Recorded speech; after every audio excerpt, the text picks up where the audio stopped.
It was a quiet night in New York City, the kind of night where everything seemed calm, too calm for Peter Parker's liking.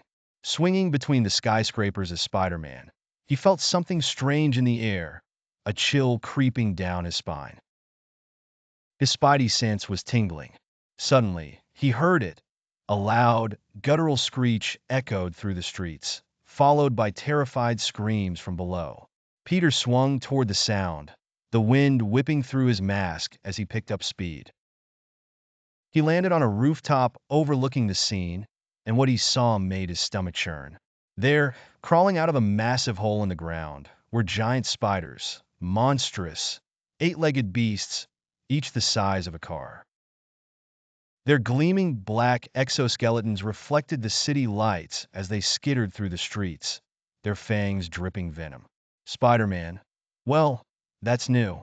Who invited the giant creepy crawlies to New York? Without hesitation, Spider-Man leaped into action.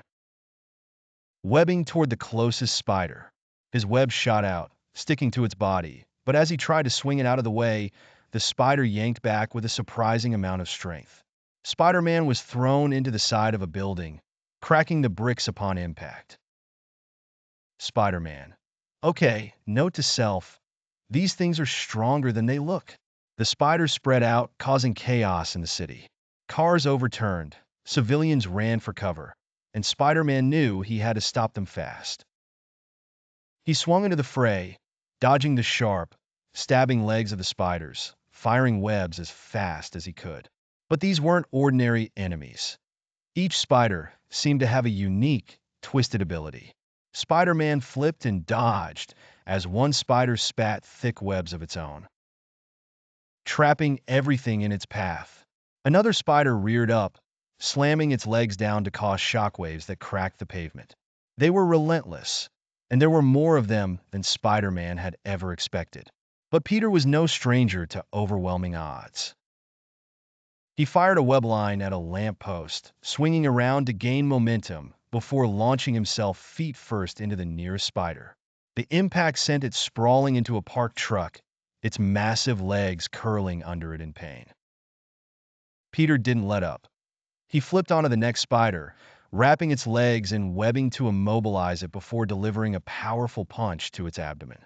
Spider-Man, this is just like that nightmare I had once, but much worse. As he fought, Peter noticed something strange.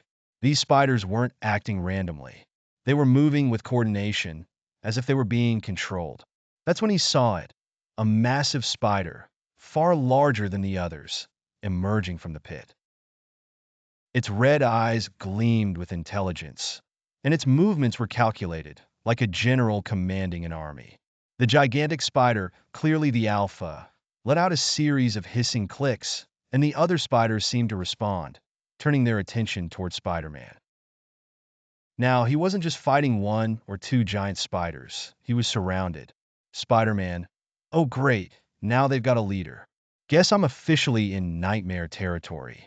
The alpha spider charged, and Spider-Man barely had time to react.